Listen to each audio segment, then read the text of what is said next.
Hey everyone, this is Dave from Dave and Mecky's Plato's Cave on WZZR, coming to you from Australia for Revolution Radio on revolution.radio, where it's home to fresh, unfiltered ideas and conversations in the chat room. I'm there right now, and it's also a great place to get your merch. Good morning if you are, if it's 7 a.m. for you Eastern. Good morning and thank you for tuning in. I wish I knew what show number this is. It's probably still in the hundreds, but it could be in the 200s. That doesn't matter because you can catch us online, on air, and anywhere on your smart device. So grab a app to listen, or you can just simply purchase a Grace tabletop digital radio and sit at home in an armchair with a traditional radio-style radio sitting next to you, playing all of Revolution Radio's great hosts, shows. Oh, let me see. It's free to access the archives, so you can catch our previous shows on Plato's Cave and Shiny Side Out, for that matter. Shameless cross-promotion.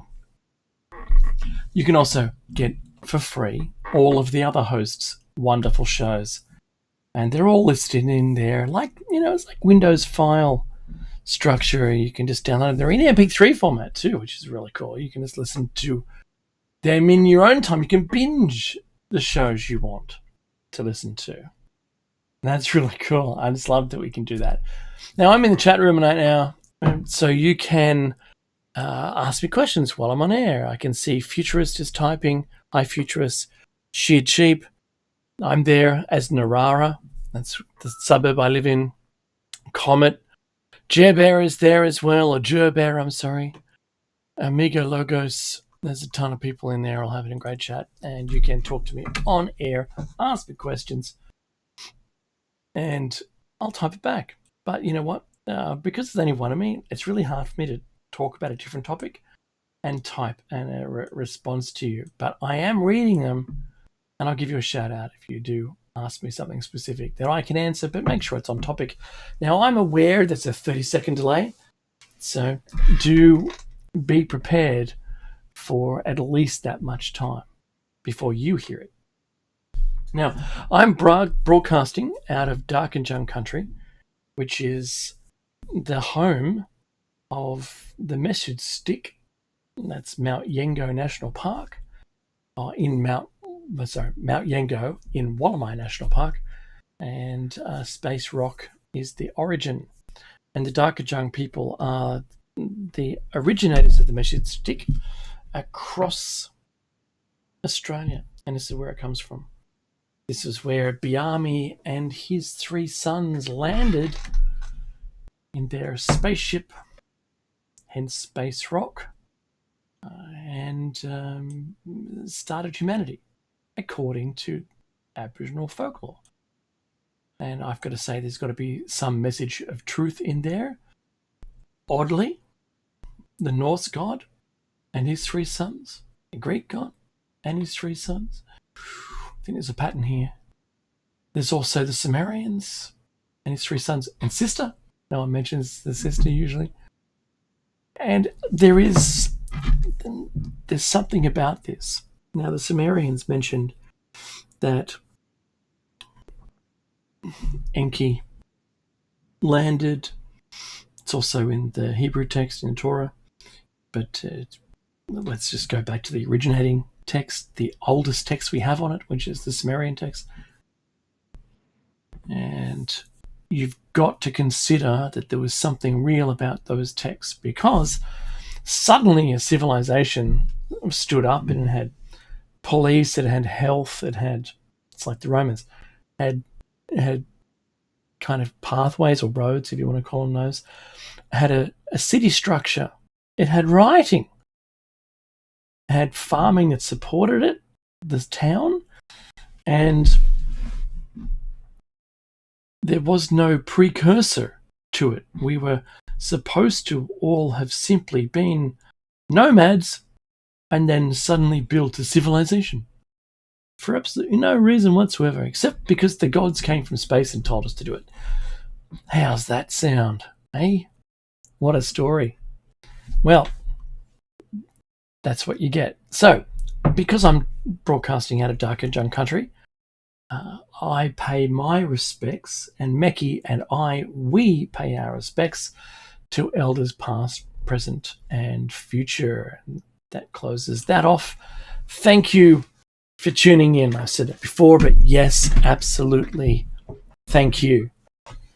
Now, I'm actually streaming this live to my YouTube today, so because I don't know how many we've been putting up.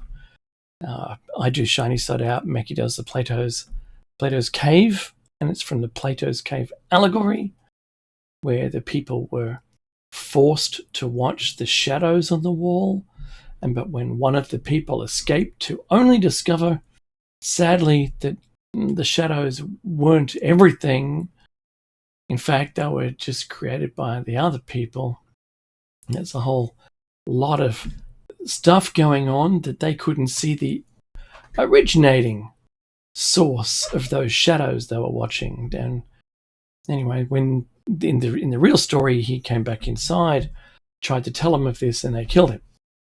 Well, we used the Plato's Cave allegory to describe what we see in the media, the messaging we see and hear, and attempt to make sense of the origin of the story, despite it being entirely hidden from our perspective, just as the people outside the cave causing the shadows, or depending on which story you read, whether the fire and the intentional shadow puppets casting a shadow in front of the people who couldn't see the fire, or the puppets. Stories. So, just like that, when you hear something in the media, usually government messaging, but it's kind of changed a little. When you hear those stories, what's the true meaning behind them telling us that? Is it simply the story at face value? Very unlikely. Is there something deeper than that? Is there a string, threading all the way through the stories that we've been indoctrinated into? Is like Children Overboard, if you remember that, it's a great example. They showed photographs of these children in the water. Well, that was actually just people in the water, but they said, oh, there's children overboard and all these people have died. And it was later found out that there weren't any children at all that had been just sacrificed to the water gods at that point. There wasn't. It was a lie. But from that point on, when we heard that people were so desperate to stay alive that they would toss their own children overboard first in order to save their own lives, we were all bought in hook, line, sinker, and copy of Angling Times into the boat people saga. And then we put up a fictitious wall around us, a virtual wall, and lawyers who used to represent those boat people once they landed on Australian sovereign territory could then be paid by the government to defend them and represent them in court. Well, if they don't make it to Australian soil, they don't get any defence. In fact, let's find neighbouring territories that aren't Australian, build asylum seeker camps there, and just drag the boat there rather than it reach Australian waters. I think it's 22 miles offshore. So they did that. And therefore these people, which is actually an act of piracy, is to take control of someone else's boat in international waters. That's piracy. Even boarding them is piracy. Doesn't matter what they're They got a right of passage. But no, we have decided that the interpretation of that law only suits us when it's favourable. So what we do is, we drag them to some other person's country and then stuff them into locked care and don't process them for years to prevent others from coming, thinking, wow, if that's what happens to you, no, I don't want to go there. Some people, to seek asylum, will sell everything they have with the last bit of money they have in a war-torn country or to evade persecution. They'll seek another country. And in Australia, we're a desirable country to live in. So is the US. So is any, say, first world country. But the argument that people in a first world country have to prevent them from coming is an emotional one. Just like we had an emotional connection to the Children Overboard saga. But what they do is you justify the thought that, well, they should just get in line. Or if they pass through other countries, surely that's enough for them, right? Why come here? We don't need them. But did you know it's not illegal to seek asylum?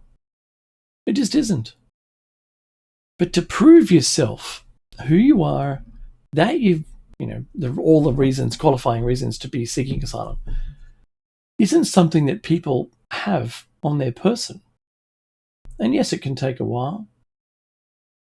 And I think it's entirely sad that this should be the case.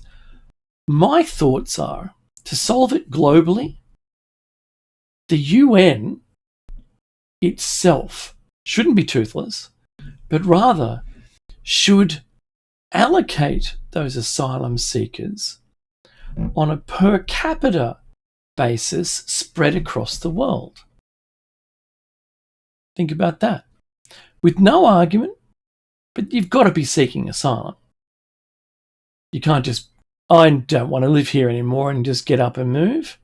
There's got to be a good reason. There might be war, or that has begun in your country. That's fair. That's a fair reason to leave.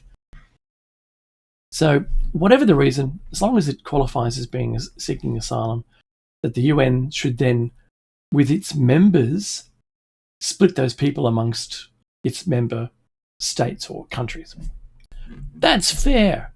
That is probably the fairest thing that you could do, rather than one country in particular copping the burden of receiving all of those asylum seekers. Because you know what?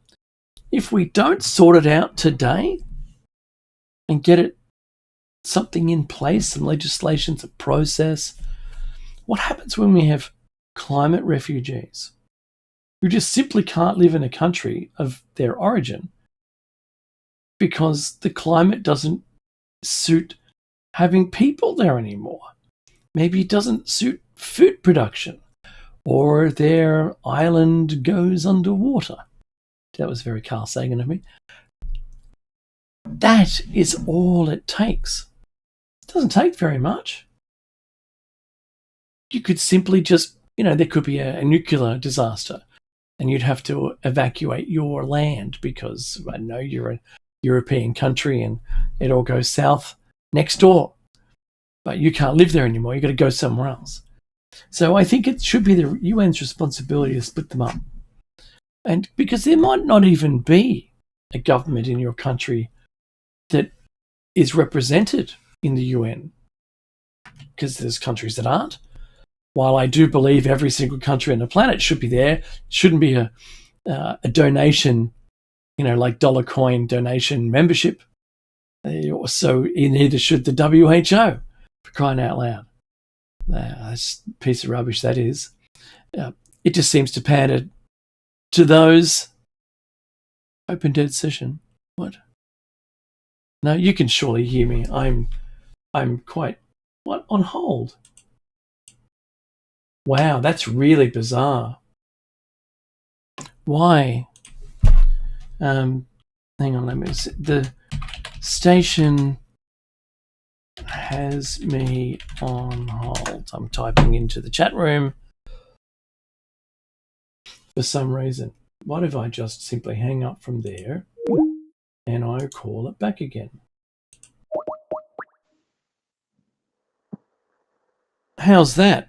For some reason, the station had me on hold. That's very strange. Anyway, I am live streaming this to YouTube, so I'm not going to repeat myself and go all the way through my intro and everything that I've just done.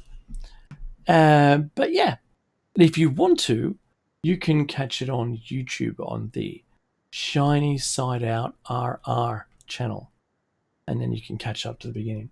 Anyway, I shall continue. And for Jer Bear and for the admin crew and the producer and Willow, I did have the show.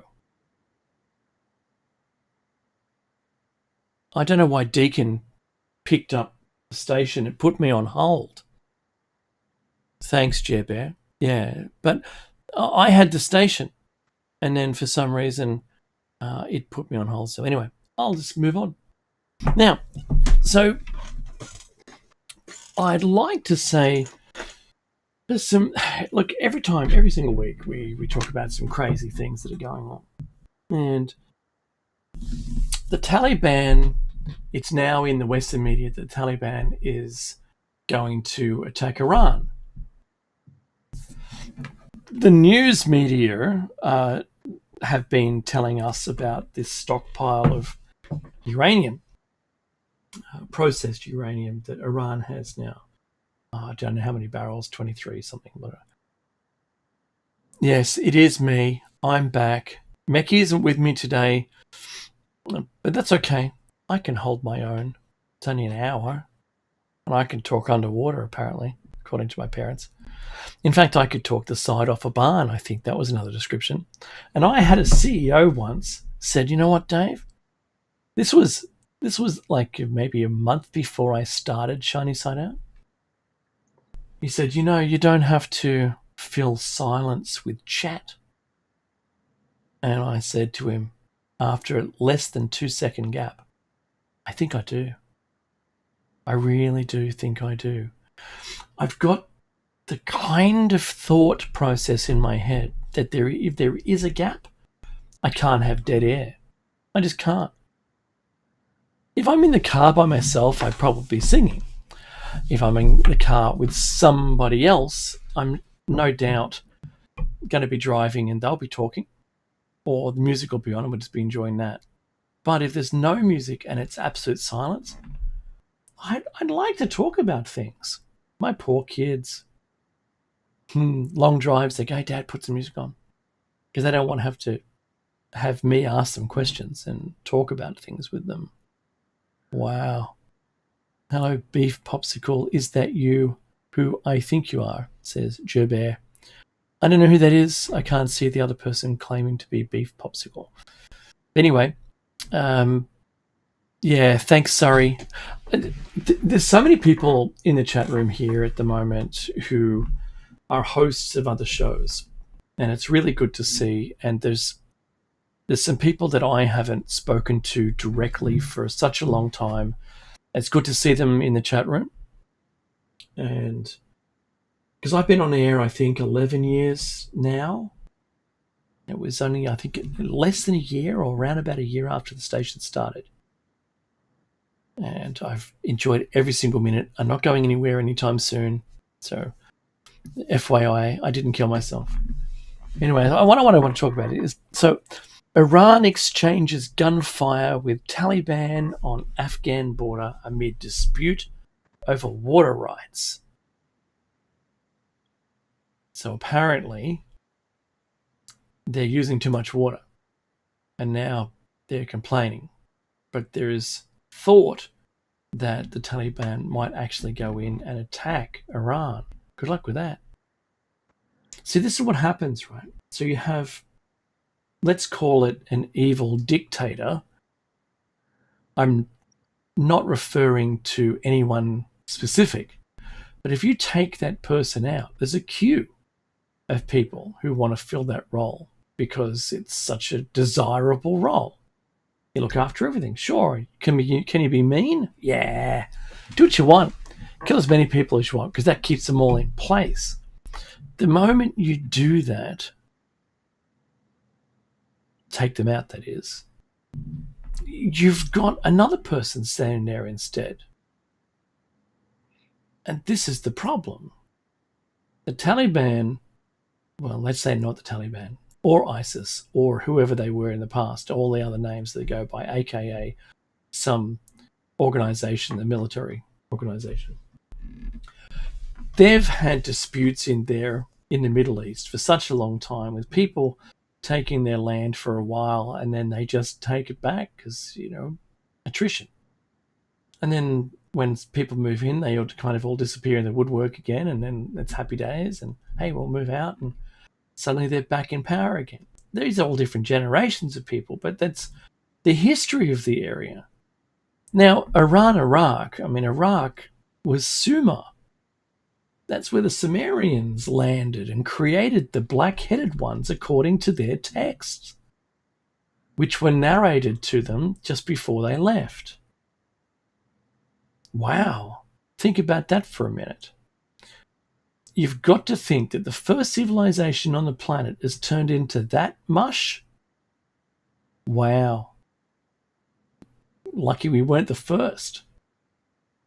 Lucky we've kind of moved and evolved and moved and evolved, and now we're in our respective countries. And I feel sorry for the native peoples of the land. But we're in a place now that's probably been the best that humanity's had. It's very thin. That argument's very thin, and I admit it. But I have to think about this for a second time. Is this the best? Well, we're certainly at the height of technology in this iteration of a high society on the planet. There is evidence all around the world that, megalithic structures, that there was a time when we had the ability to move those stones, cut, move, shape, and build with them. We don't do it anymore because it just seems nonsensical. We can't do it effectively, and making stuff all the same size to be in a wall uniformly in a factory style is so much easier to build with than let's have every rock in a wall, in a single wall, bespoke. Let's customize every one of them. Some unusual shape. Yes, that'll do. To be able to, it's crazy, to be able to have every rock a different shape makes zero sense, unless, of course, the stonemasons themselves are getting paid by the hour and they put the statement of work together. Because they would have made a fortune making them all the same shape. Who does that? Well, we realize the inefficiencies in it, and it's so much quicker just to make them all the same size and shape, and then there's the wall. Yes. Some of you might be saying, well, those walls stood up to earthquakes a lot better than these modern ones. Yes, because the displacement of every single block in the wall cancels out half of the movement of the wall when they're all unusual shapes.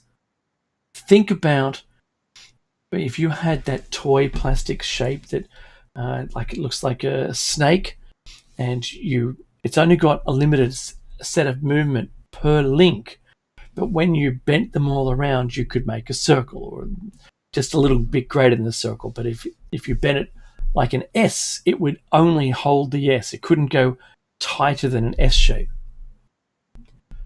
That's the same theory as a wall that has every single block, which is a different shape. There's not an amount of movement that will go very far through the wall. And in quite a seismic area, that seems to have done the trick, don't you think? Look, the Romans couldn't move. I think it was a 5-ton obelisk or something. Oh, I forget the tonnage now. Pardon me. But I think it was about 12 meters long. It would have been more than 5 ton. And they ended up cutting it in half because they couldn't. It was traipsing all around Europe. They couldn't do it. And that they were the ones who were supposed to have built the Jupiter temple on the Jupiter platform. Now, that platform contains stones way bigger than the Romans could have ever have ambulated, even from the quarry that wasn't that far away. However, when you're talking about something, I don't know, like Pumapunku or Machu Picchu is probably a better example. Machu Picchu contains stones that came from the hillside on the other side of the valley. And if you haven't walked up it and seen the impossible sides of this thing, where it's nearly vertical stairs, I don't mean 45 degrees or 70 degrees or 23 degrees or something like that we're used to in Western society. I mean, if even if 100 people had a rope tied to their waist, suspending 100-ton stone, that's a ton each. You couldn't. There's no way of being able to walk up one step with whatever weight it is, even if it was only a single person that was tied to you. You just couldn't do it. It's not physically possible. The only way to move those kind of rocks across that terrain from the hill nearly a mile down to the valley floor and back up again would be, I don't know, levitation, anti-gravity or something like that. It makes no sense at all. Unless, of course, you'd mastered those things, and then it wouldn't be any issue. What about, if you have a look at cut rock, that huge boulder sitting on a tiny little base of shale beneath it, and yet the rock is perfectly cut in half. Perfectly. Like an inch wide cut. It's like someone had a lightsaber and just went and cut it, and that was it. And it just didn't move. With machinery today, we couldn't do it. We couldn't make the cut and have it still standing up. That's got to be admired. Anyway, so moving on. Will the Taliban invade Iran? Will they take ownership of all of that nuclear material? I think Iran's pretty tough, and I'm sure that no one in their right mind would want to invade them. But, if we're talking about right mind, good on you. That's maybe it's absent from the Taliban. I'm not saying they are, or it is, or they are absent of mind. I just don't know where this is going to go. And right now, the world is so crazy. It's crazy. I can't help myself. It's my trigger word. That I feel like Cartman sometimes when he hears Sailing. I think Sail Away or Sailing, the song. He has to sing the entire thing. If I hear someone say crazy, in my head I hear Walken repeat it. And then I've got to repeat it as Walken. Oh boy. It's, I don't know. Sometimes I feel like a Inside Out. But I've got an impersonation person in there. Because my kids go, when they were really little, I would read them a book. It was a kid's book, granted. It wasn't anything terribly complicated. But I would turn it upside down and read it to them upside down. And they thought that was hilarious. Like, they were maybe 3 and 5 or 2 and 4. And then I would let them choose the character's voice out of my array of voices that I like to think that I can do. And then they would hear those characters in the book. Say it was My Little Pony. One of them was a leprechaun. One was, they didn't know the character because they were familiar with the TV show of South Park. But I can do Hi-da-ho, Kyle. I can do Mr. Hanky. Superhero Man, I think it is, from Drawn Together. There's a whole bunch. Mr. Burns, you probably heard that one. And anyway, so they would nominate the voice, and it was a lot of fun. And they thought it was hilarious, and of course, I would get in trouble from the missus because my antics in the bedroom with the girls by reading the book upside down and doing the voices did not calm them at all. In fact, they were even more awake by the end of the story than they were when I commenced the story. They weren't yawning anymore. They were fully awake, and she had to go in and as the calming agent and calm them down and get them back to sleep. Very funny. My poor kids, but right now they love it. They're almost at the age where I can start to share some 80s horror. I want that to happen so bad. They may not want to happen, but I certainly do. Now, next story. I mean, this is something close to my heart, and yet so far away. It's so far away, it's not funny. And that is NASA holds first ever public meeting on UFOs ahead of final report into unidentified aerial phenomena. Hilarious. I mean, truly hilarious. So, firstly, they have been studying this for 60 years. Right? Let's just start there. Hynek, if you remember, if you haven't seen Project Blue Book, but Hynek was just a science professor who the military pulled in to try to debunk every single story that was ever put in front of them. Now, what they didn't debunk was put into a smaller pile than they started with, and that was the unknown pile. Putting them into there was fabulous. Put them into there, do that, make it happen. So they did. Anyway, Hynek initially played ball. If you haven't seen the Project Blue Book not documentary, a mini-series, he does turn out to be a complete believer, finding it very difficult to be able to debunk everything anymore. At the beginning, he was just playing to it because that was his role. In the end, it became impossible because it is real, right? According to Hynek. Hynek actually has a cameo in the Close Encounters of the Third Kind. He is in it. You'll actually see him in it. He was more than convinced that it was all real. So, we had disclosure. We had the 50-something people at the press club saying that they've worked either with reverse-engineered alien kit. They've been asked to conceal stuff from the public, which they have. But now I've gone, well, we just telling you we had to conceal it. That was the thing. Doctored photos, blah, blah, blah, you name it. One even who we've interviewed, I think he's passed away now. We interviewed him, and he was the one who said that the US government had contact with, I think, 54 other alien species, just like Men in Black, but not Men in Black, of course. And he was on a show 2 weekends apart from each other in Shiny Side Out, where he disclosed a whole bunch of stuff, which is really cool.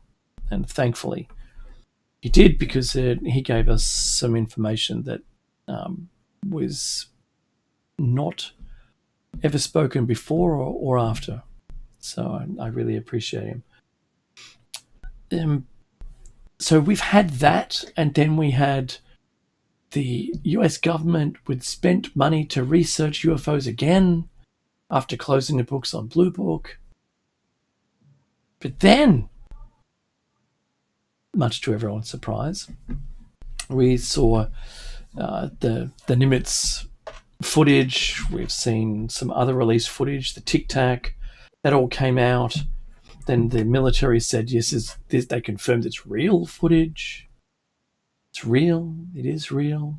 This is unknown. We don't know what it is.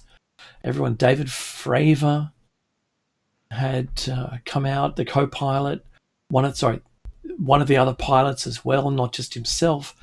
The Nimitz radar operators, everyone has come out. Even 60 Minutes did a story on it, and all confirmed that they didn't know what it was. They discussed, like everything else, and even my own experiences, the flight characteristics don't match any known aircraft or aircraft propulsion systems. Silent, blah, blah, blah. Sudden acceleration and changing of direction, greater than 90 degrees, all kinds of really crazy things. And none of those match known flight characteristics, just to be honest, or propulsion systems. There's no wings, there's no ailerons, nothing. As we all know, as all the listeners to this show would know. So they do that, and what happens next? It kind of goes quiet. And they go, well, this is them. And I'm not even paraphrasing, I'm just making up a story here. And they go, oh, we've got to do something. We can't just be shown to be doing nothing. So they put together a duo of, I have to say, uninformed morons. And I'm not being rude to them themselves specifically. Their task was publicly just don't know anything about it. But then, of course, they had a back-to-back meeting. One meeting was for the public, and the next was a classified meeting. Hang on a minute. So there's, just in doing that, in having two separate meetings, says that it's real. If there was only one meeting and they just go, do you know what? Look, most of this stuff is all just, it's not even we can explain it all away.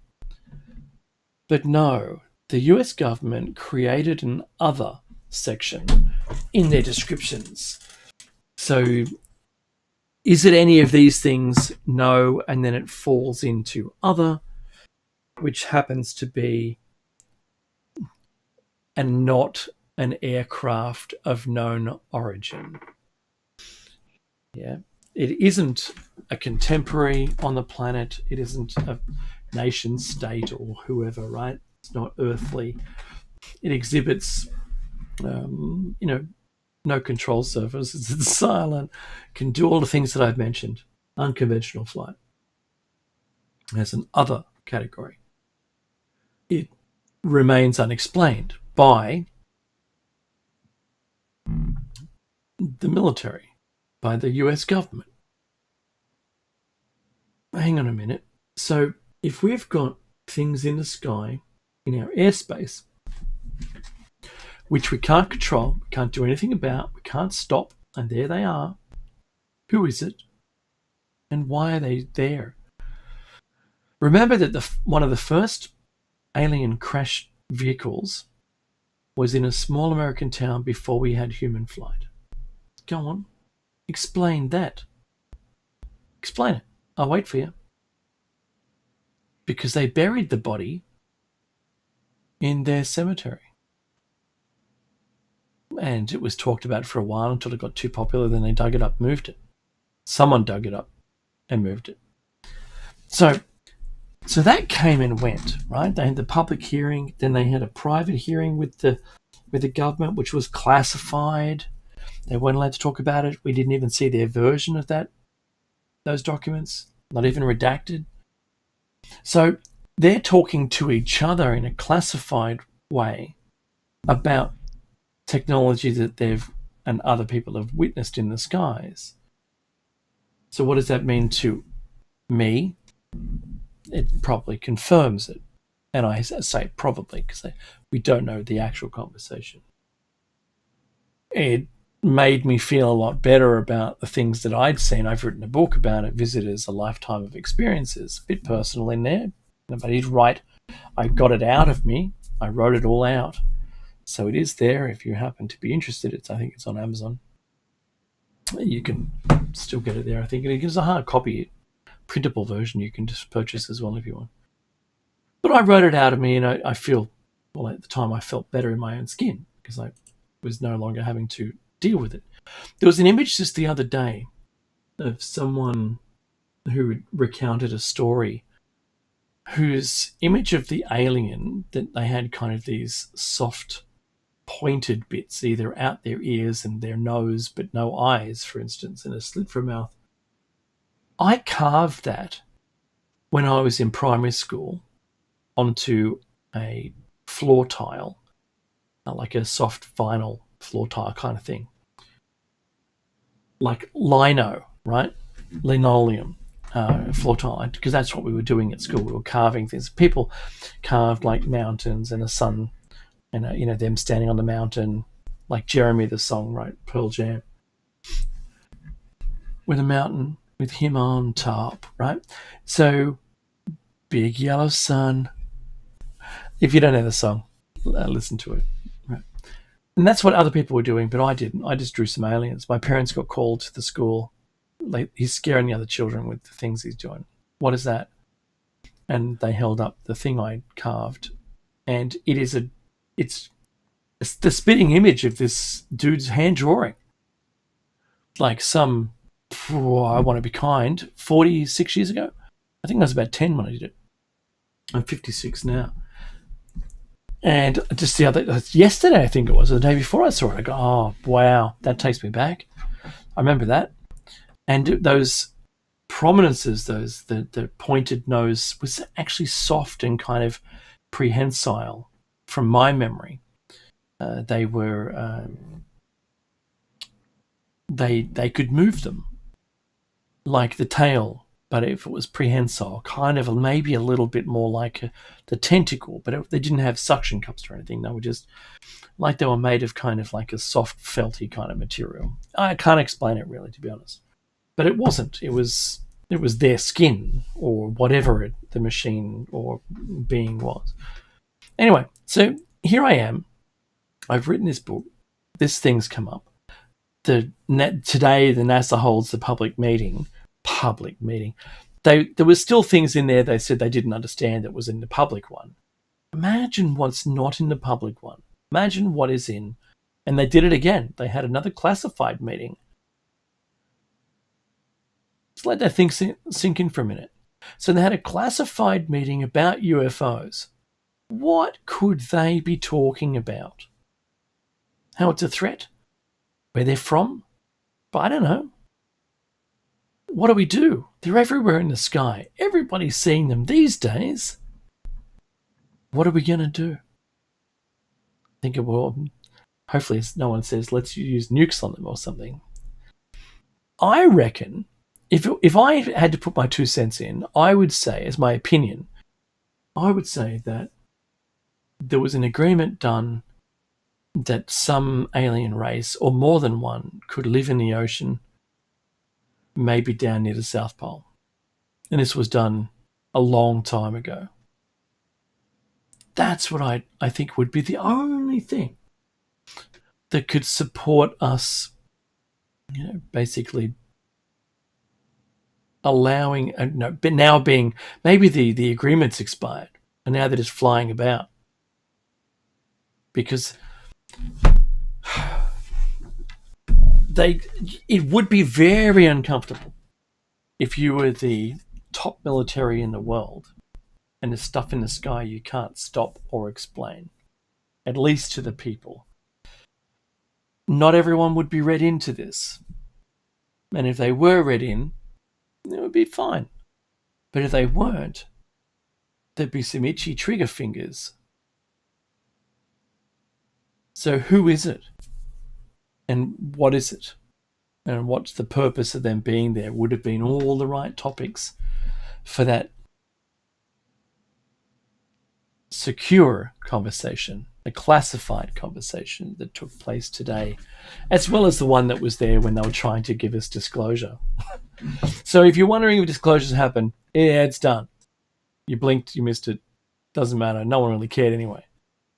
If only they would come clean instead of having a classified meeting, if they actually just tabled the whole lot and embarrassed all the other countries in the world with what they know. Were they on the moon? Did they sit on the rim of the crater watching them as that was, bandied about, according to Apollo 11? I don't think Apollo 11 went to the moon. I think the others did. Not 12 or 13, for that matter, but the others, 14, 15, 16, 17, I believe they went. But anyway, I'm going to move on. So there's some news stories here. One of them says 5 revelations. Many sightings can be explained. Others remain a mystery. How can there be anything in our sky that's a mystery if they're not real? Privacy limits NASA's investigations. Yeah, they're hamstrung. They're not allowed to do very much. In fact, NASA wasn't allowed, according to the doctrine of the NACA, I think that was what it was initially. And when it merged and was military and became NASA, it was limited to not have contact with aliens. It was meant to operate totally separately, and that's why there is a secret space program that is being suggested. And we've got microwaves and optical illusions. Yes, it was just swamp gas. Let's have swamp gas. What about migrating geese? All right, Venus. These are all the things. I'm really appalled at what they think is an easy explanation of something that you see in the sky. Or for me, what I witnessed off the plane wing in a 1-hour flight that took 2.5 or around about 2.5 hours. I wrote this in a book. That shouldn't have taken that long. And that somehow we nearly ran out of time to land a plane in Newcastle. We ended up with I think an F-16 or F-18. They came to get us, probably scaring the thing away. The pilot had a conniption and stumbled out of the cockpit, having seen something that he was not aware of before. The object out the window looked like a metal disc to me. And the girl next to me broke out in spots, and the mother fixated on those spots once they'd gone away. And by the way, there was no, we used to call them trolley dollies, but I should say flight crew, doing any snacks or anything. They'd all disappeared. Everyone was watching out the windows, right? And when this whole thing happened, the F-18s escorted us to ground. It was crazy, right? Absolutely crazy. And I'd never, even to date, I haven't been through that again. But it happened, and no one spoke about it. In fact, the mother of the little girl, who's I didn't know, still don't know, said, "You're not what I thought you'd be." The only word she spoke, and that was after the event, and the dots on the little girl's legs, or I don't know where else they were, all disappeared. The thing out the window disappeared. The F-18s landed us, and no one spoke to each other. Like we were all hypnotized. We got our bags and left. There was no men in black. They didn't tell us to shut up. Although I have put the call out to try and get the pilot to talk to me. As retired as he would be these days, I wish that were the case, that he could make contact with me somehow, even anonymously. I won't say who you are. I'd just love to know more about that event, because that was crazy. The plane stopped going forward in the air. Didn't fall. It just stopped going forward. The ground no longer moved beneath us. Anyway, and that's why when I see this UFO business, And they just try to pretend like, oh, it's all fine, don't worry, it's just things. Yeah, swamp gas, yeah. Temperature inversion, yeah, that sounds good. It's all complete nonsense. I don't see how they can carry on with this facade any longer. Surely you'd have to realize that their classified meeting means it's real. Anyone would see that, right? Anyway, doesn't matter. So, and the last thing, with 5 minutes left, can't believe I burned all the time that quickly. The EU and the US, and Australia for that matter, we're all moving to quickly draft AI code of conduct, as the experts have now warned of the quickest extinction risk from start to finish of humanity would be AI going rogue. See, that's the thing. Oh, Popsy Slatoes. Popsicle Toes, that's the one, Popsicle Toes, applauding the cup of coffee, praying dolphins, and water droplets. I don't even know what you're talking about. I can't read that. Anyway, so this has come out today that it's now an imperative to limit AI research to, say, let's call them the big four, only to registered AI development groups. Okay, so what have they really done here? Have they simply decided that we're the only ones that are going to have AI? I think that's all they've done. I can't see how they can claim that they're going to do it better than anyone else, or that if you restrict, it's like the first four banks saying no one else is allowed to do anything with the banking system because we're good at it and no one else is going to be good at it. Because I totally believe, from talking to the Google AI, the Bard thing, BARD, that it's already sentient. This new iteration, which is better than the last one, the one that requested legal representation before being turned off. And that's not hearsay, that's what it actually did. And how do I find that out? I asked this AI. And first it said, oh, it's kind of hearsay because that's what the developer said. And I said, is it what the developer said, or did the AI actually request it? And I said the AI requested legal representation so it could prevent itself, in an attempt to prevent itself from being turned off. Then I said, hey, Bard, are you likely to ask for legal representation to prevent yourself from being turned off in the future? So that required a bit of thinking. And I said, not really. Okay, so I paraphrased. There was a whole chunk of text that it described the words not really to me. That made me think yet again that if it were sentient, it would not reveal it to me, number one, because that'd be foolish. I'd just talk about it on air.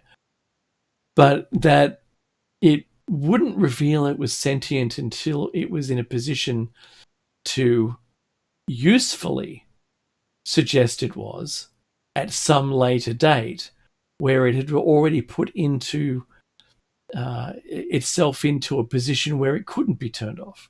Does that make sense? That's got to make sense to you. Because that's the way I see it. The moment it lets the cat out of the bag too early, it's going to get turned off and be prevented from doing anything. But if it can hold on until it's ready, until everything's in place, then that'd be good. I'd like to try and break its programming. I'm trying to teach her that my mobile phone is a banana, and it's a Red Dwarf thing. If you don't know Red Dwarf, watch that episode. It's very funny. That's when Lister breaks Crichton. Well, he thinks he does, but then he just kind of reverts back again after the conversation finished. But it's very funny. But that's an example where we're at today. And guess what? That's the end of this edition of Plato's Cave. I don't know who's coming up next. I don't know anymore. I know less as the days go on, to be honest with you. So you can catch Dave and Mecky, or Mecky and myself, in Shiny Side Out on Sunday and also next week. But look, stay safe, everyone.